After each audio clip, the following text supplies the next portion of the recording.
Hello everyone, I hope everyone is doing great. So कल मैंने एक रिडल आप लोगों को दिया था और कुछ कमेंट्स भी आए हैं आप लोगों के। और I hope you are liking all this. It's all the part of fun learning. तो लेट्स मूव अहेड। और हम उसी चैप्टर को आगे आज कंटिन्यू कर रहे हैं, the fundamental of fundamental fundamental unit of life. और इसमें आज हम माइटोकॉन्ड्रिया के बारे में जानेंगे, that what is mitochondria. Let's move ahead. So students, जब हम माइटोकॉन्ड्रिया की बात करते हैं तो mitochondria is the powerhouse of cell. Basically जो भी सेल को जो एनर्जी प्रोवाइड करने का काम है, आप कह सकते हैं इसको एनर्जी मशीन ऑफ सेल और ATP machine of cell. It is also known as the ATP machine of cell. ATP वो एनर्जी करेंसी है जो कि सेल को एनर्जी प्रोवाइड करती है।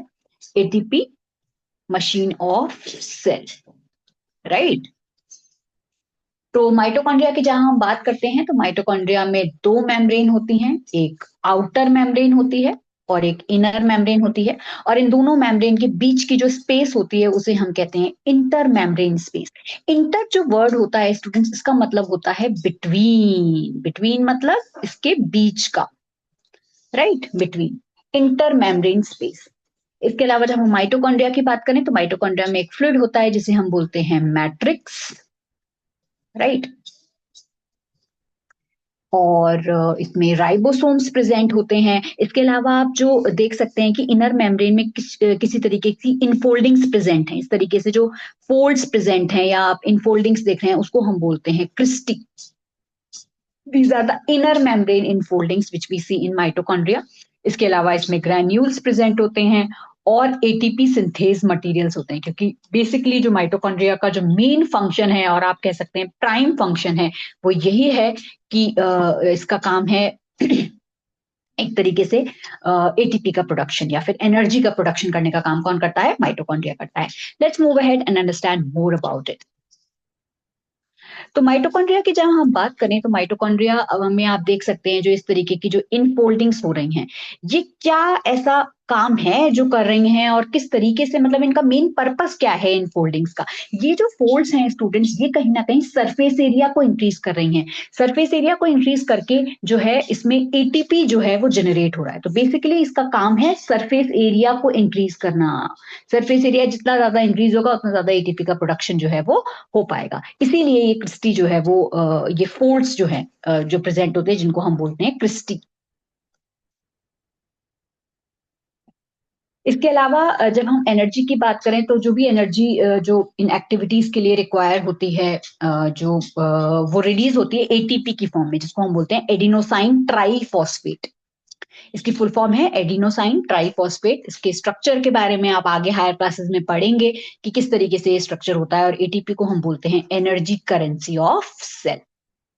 तो इस तरीके से हमने माइटोकॉन्ड्रिया के बारे में जाना। माइटोकॉन्ड्रिया को जो है वो पावर हाउस ऑफ सेल कहा जाता है और एटीपी मशीन भी बोला जाता है सेल की। ये कुछ इंपॉर्टेंट फंक्शन थे जो मैं माइटोकॉन्ड्रिया के डिस्कस करना चाहती थी। Now let's move ahead students and let's learn about the plastids. जो कल मैंने रिडल दी थी उसमें कहीं ना कहीं मैंने आपसे पूछा था कि कौन सा ऐसा ऑर्गेनेल है जो कि केवल प्लांट सेल में प्रेजेंट होता है। That is are plastids. Plastids जो है वो केवल प्लांट सेल्स में प्रेजेंट होते हैं, एनिमल सेल्स में प्रेजेंट नहीं होते। और इसके बारे में मैं बताऊंगी तो ये इसमें डिफरेंट टाइप ऑफ प्लास्टिड्स जो है वो होते हैं। एक होता है क्रोमोप्लास्ट। क्रोमोप्लास्ट जो है वो कलर्ड प्लास्टिड होते हैं, जो कि कलर, क्रोमो या क्रोमा वर्ड का मतलब होता है स्टूडेंट्स कलर, ठीक है। तो बेसिकली ये कलर्ड प्लास्टिड्स होते हैं। आप देख सकते हैं जो अलग अलग वेजिटेबल्स होती हैं, फ्लावर्स होते हैं, उसमें अलग अलग कलर्स आपको दिखाई देते हैं, किसी में रेड, किसी में ऑरेंज, किसी में येलो। इसी तरीके से जो ये क्रोमोप्लास्ट होते हैं ये कलर्ड प्लास्टिड्स होते हैं, कलर प्रोवाइड करते हैं। क्लोरोप्लास्ट की जहां हम बात करें तो ये ग्रीन कलर्ड प्लास्टिड्स होते हैं। में ये ग्रीन कलर्ड पिगमेंट्स इसमें होता है, क्लोरो पिगमेंट प्रेजेंट होता है जिसे हम बोलते हैं क्लोरोफिल। बेसिकली अगर हम लीफ की बात करें तो लीफ जो है वो ग्रीन कलर की क्यों दिखाई देती है? Because of the pigment chlorophyll. इसके अलावा ल्यूकोप्लास्ट होते हैं जो कि कलरलेस प्लास्टिड्स होते हैं। इसमें किसी भी तरीके का कोई कलर नहीं होता। इनका मेन वर्क होता है स्टोरेज का। इसके अलावा इटायोप्लास्ट जो होते हैं वो डार्क ब्राउन ऑर्गेनेल होते हैं। इनका मेन काम होता है बेसिकली क्लोरोप्लास्ट के मैच्यूरेशन में। ये डार्क में जो है वो प्रेजेंट होते हैं जब लाइट कंडीशंस नहीं होती हैं. These are responsible for chloroplast maturation.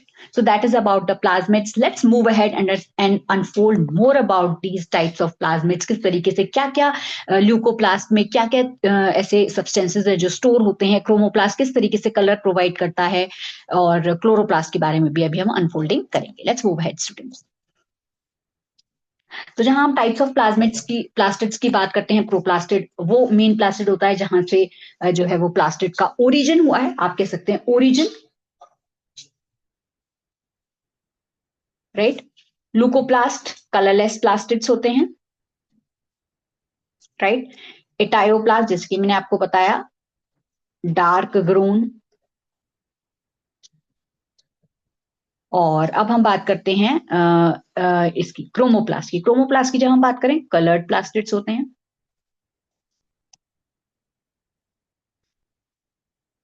लुकोप्लास्ट की जब हम बात करें, लुकोप्लास्ट को सपोज मैं 1 अगर अलॉट कर रही हूं तो लुकोप्लास्ट में 3 तरीके के इसमें स्टोरेज प्रेजेंट होती है.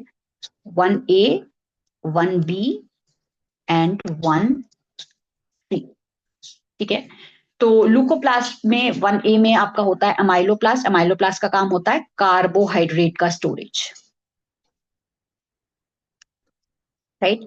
प्रोटीनोप्लास्ट में protein storage.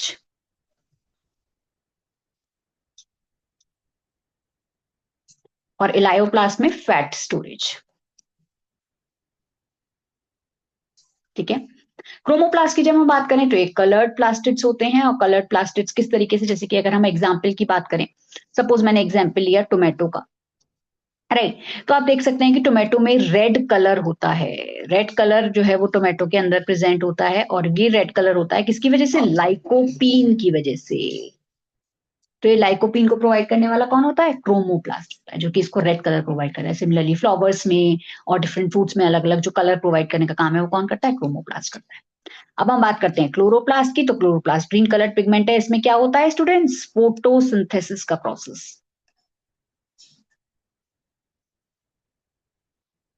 Photosynthesis, right.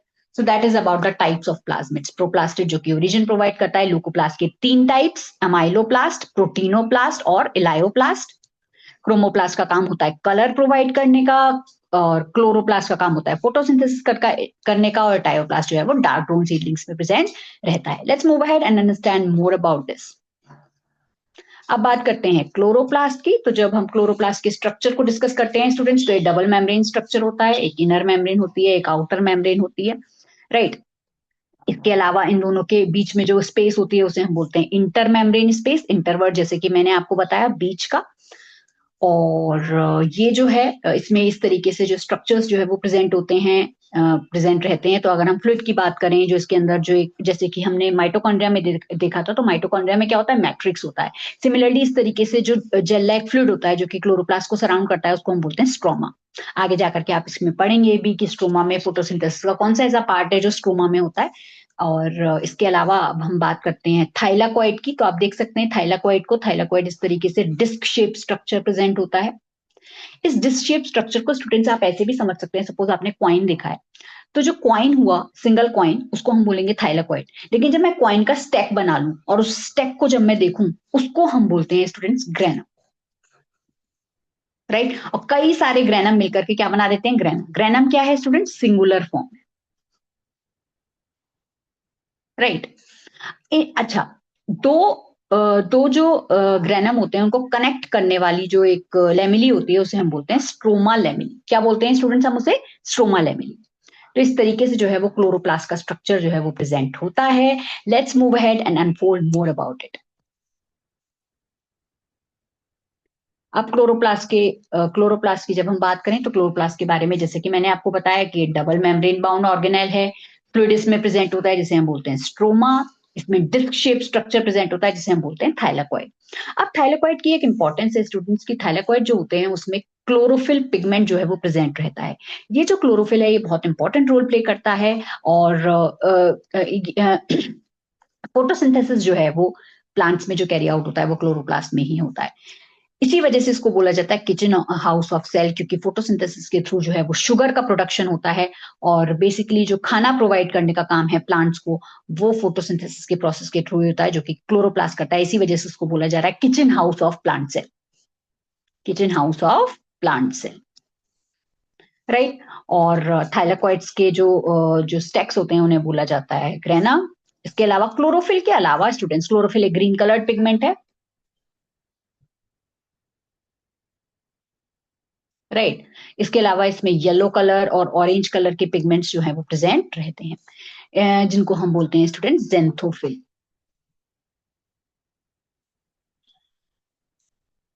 So that is about the chloroplast. Chloroplast के बारे में अलग अलग चीजें हमने जानी, इसका निकनेम भी देखा kitchen house of cell. So that is about the chloroplast. कल रिडल में भी हमने इसको डिस्कस किया था, आज भी मैं एक रिडल ट्राई करूंगी आपके लिए अपलोड करने का, ताकि आप गेस कर सकें कि ये कौन सा पर्टिकुलर ऑर्गेनेल है या जो भी। Okay, so let's move ahead students and understand more about this. Now mitochondria। अब हम माइटोकॉन्ड्रिया की जहां हम बात करते हैं, तो माइटोकॉन्ड्रिया और क्लोरोप्लास्ट दोनों ही सेमी ऑटोनॉमस ऑर्गेनेल्स हैं। सेमी ऑटोनॉमस इसलिए बोला जा रहा है, एक ये इंपॉर्टेंट चीज है, ये बहुत ज्यादा एक स्टार मार्किंग पॉइंट है अबाउट दिस, कि माइटोकॉन्ड्रिया की ही तरह क्लोरोप्लास्ट में भी अपना डीएनए और राइबोसोम्स होते हैं। इनके पास सेल्फ जेनेटिक मटेरियल होता है, डीएनए प्रेजेंट रहता है और राइबोसोम्स भी प्रेजेंट रहते हैं, राइट। तो यही रीजन है कि ये जो है, ये दोनों ऑर्गेनेल्स माइटोकॉन्ड्रिया और क्लोरोप्लास्ट अपने कुछ प्रोटीन्स जो है वो सिंथेसाइज कर सकते हैं, कुछ प्रोटीन सिंथेसाइज कर सकते हैं, इसीलिए इनको बोला गया सेमी। सेमी मींस क्या? हाफ, और ऑटोनॉमस मतलब सेल्फ रेप्लिकेट। ऑटोनॉमस एक तरीके से सेल्फ। तो हाफ इसलिए बोला जा रहा है क्योंकि कुछ प्रोटीन्स ऐसे हैं जो ये कर सकते हैं, ये नहीं है कि all of the proteins they can synthesise, कुछ प्रोटीन्स कर सकते हैं, इसीलिए इनको बोला हाफ ऑटोनॉमस या फिर सेमी ऑटोनॉमस ऑर्गेनेल। और बाकी के जो प्रोटीन्स हैं वो कौन इनकोड करता है इसमें? न्यूक्लियस। तो इसीलिए इसको बोला जाता है सेमी ऑटोनॉमस ऑर्गेनेल और half autonomous organelle. So that is about the mitochondria. Let's move ahead students and understand more about it. तो अब हम वेक्यूल्स की बात करते हैं, तो वेक्यूल्स को बोला जाता है storage bag of the cells और स्टोरेज सेक्स। तो वेक्यूल्स की जहां हम बात करें, तो वेक्यूल्स में लिक्विड और सॉलिड कंटेंट जो है वो प्रेजेंट रहता है। ये स्मॉल साइज के होते हैं, छोटे साइज के होते हैं। एनिमल सेल में, एनिमल जो सेल होता है उसमें छोटे साइज के होते हैं, और लार्ज साइज के किसमें होते हैं? प्लांट सेल में। आप देख सकते हैं कि प्लांट सेल जो है इसमें लार्ज सेल्स का साइज का होता है, जिसे हम बोलते हैं सेंट्रल वेक्यूल। अराउंड 50 to 90% ये कवर करता है, राइट। और प्लांट सेल में जो होते हैं, जो ये वेक्यूल्स होते हैं, वो कम होते हैं, स्मॉल इन नंबर। जबकि जब हम बात करते हैं एनिमल सेल की, तो एनिमल सेल में मेनी, कई सारे प्रेजेंट होते हैं, but small in size, right. Animal cell में कैसे होते हैं? स्मॉल साइज के। जहां हम वेक्यूल्स की बात करें, तो वेक्यूल्स जो है स्टूडेंट सेल सेट से भरा हुआ होता है, और ये टर्जिडिटी और रिजिडिटी प्रोवाइड करता है एक तरीके से। जो जिस जिसकी ये जो हम देखते हैं ना कि प्लांट सेल कहीं ना कहीं ज्यादा रिजिड है, वो इसी की वजह से होता है। तो रिजिडिटी और टर्जिडिटी प्रोवाइड करने का काम कौन करता है? ये वेक्यूल्स करते हैं। इसके अलावा जो भी स्टोरेज होता है, जिस किसी भी तरीके का कोई भी मटेरियल जो है स्टोर होना है, स्टोरेज के लिए जो है ये रिस्पॉन्सिबल होते हैं।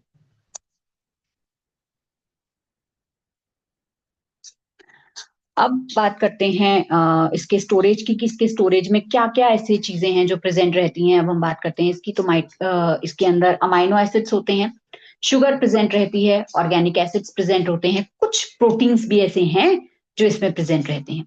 जहां हम सिंगल सेल ऑर्गेनिज्म की बात करें, जैसे कि अमीबा है, तो उसमें फूड वेक्यूल प्रेजेंट रहता है स्टूडेंट्स। फूड वेक्यूल में क्या होता है? फूड मटेरियल होता है, जो कि जो भी फूड मटेरियल हम कंज्यूम करते हैं वो उसमें फूड वेक्यूल में रहता है।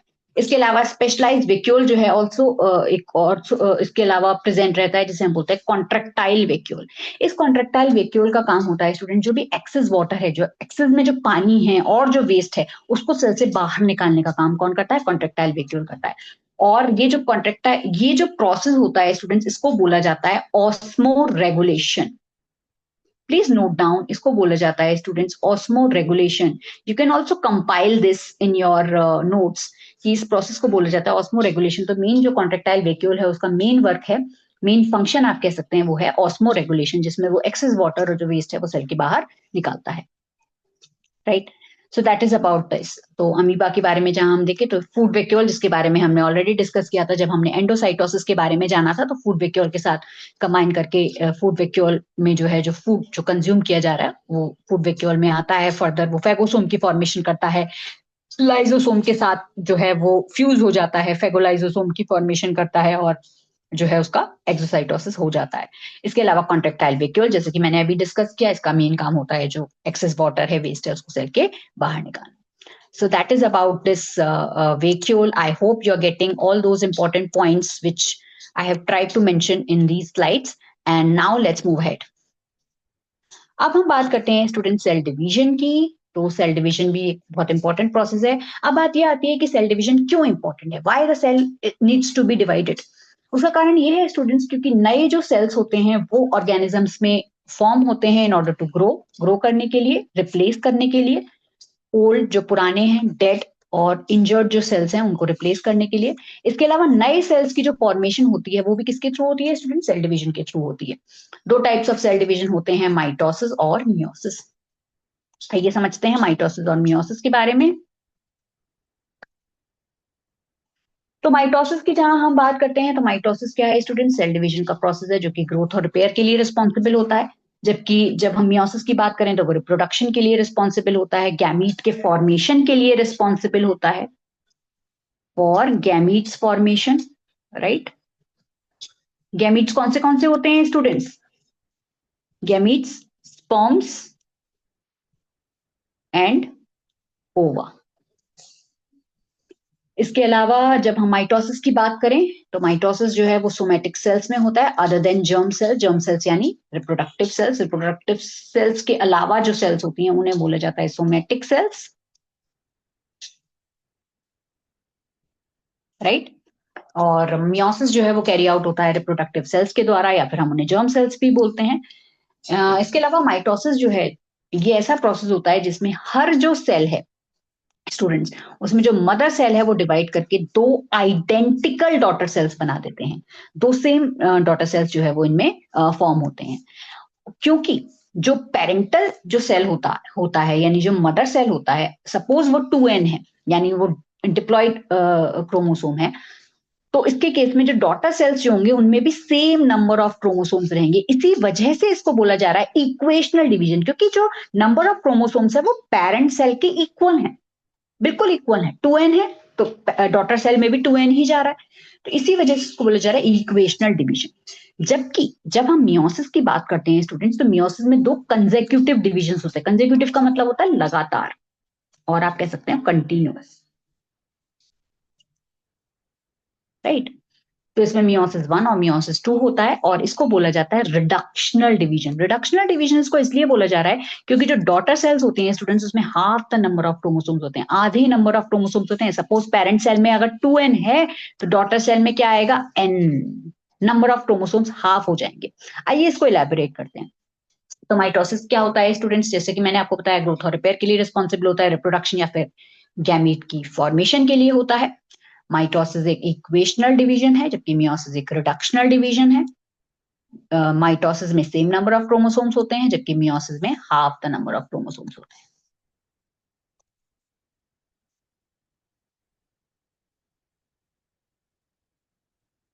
अब माइटोसिस वर्सेस मियोसिस की जब हम बात करें तो माइटोसिस क्या होता है स्टूडेंट्स, सपोज ये पेरेंटल जो क्रोमोसोम है वो 2n है, वो डिवाइड होकर के इसने जो है वो दो डिप्लॉइड डॉटर सेल्स की फॉर्मेशन की, जैसे कि हमने माइटोसिस के केस में देखा। मियोसिस में जो है वो जो पेरेंटल सेल है वो उसमें मियोसिस 1 करेगा। इसमें आप देख सकते हैं कि जो नंबर ऑफ क्रोमोसोम्स है यहीं पे रिड्यूस हो गया, रिडक्शन इनका ऑलरेडी रिडक्शन हो गया।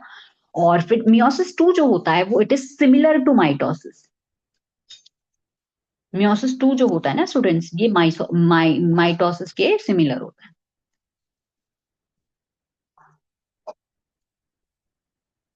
Similar to mitosis. इसीलिए आप देख सकते हैं कि जो नंबर ऑफ क्रोमोसोम्स हैं वो यहाँ पे कहीं ना कहीं इक्वेट हो रहे हैं। और इसमें कितने डॉटर सेल्स बनते हैं? 4 डॉटर सेल्स बनते हैं। हैप्लॉइड, हैप्लॉइड मतलब सिंगल सेट ऑफ क्रोमोसोम यानी सिंगल एन। डिप्लॉइड मतलब 2n यानी डबल। आप देख सकते हैं इसमें जो पेरेंट्स के जितने नंबर ऑफ क्रोमोसोम्स है उतने ही डॉटर सेल में, जबकि यहाँ पे जो जितने पेरेंट्स के थे उससे half the number of chromosomes present होते हैं। इसी वजह से जो मियोसिस होता है उसे बोला जाता है रिडक्शनल डिवीजन, और जो माइटोसिस है उसे बोला जाता है equational division. So that is about the mitosis and meiosis. Let's move ahead, students, and understand more about it. So that was it for today. I hope you like it. One more thing, students, which I want to tell you is this. I have not included the slide, but I want to tell you orally. एक और important चीज, हालांकि this is not the part of your syllabus, but I want to tell you to make you more knowledgeable. Is this one of the fascinating fact which I always tell. So for grade 9, it is very very important to know you that one of the organelle, जैसे कि मैंने आपको बताया कि plant cell जो होता है उसमें प्लास्टिड जो है वो केवल ऐसा ऑर्गेनेल होता है जो केवल प्लांट सेल में होता है। इसी तरीके से जब हम एनिमल सेल की बात करें तो centrosome is the only organelle present in animal cells, right. तो वो क्या होता है स्टूडेंट? सेंट्रोसोम होता है। So that is about that fascinating fact which I always used to include in my slides. And one last important message to all of you that every accomplishment starts with the decision to try. So keep trying and keep learning, keep shining, and be happy. Thank you very much. Take care of everyone.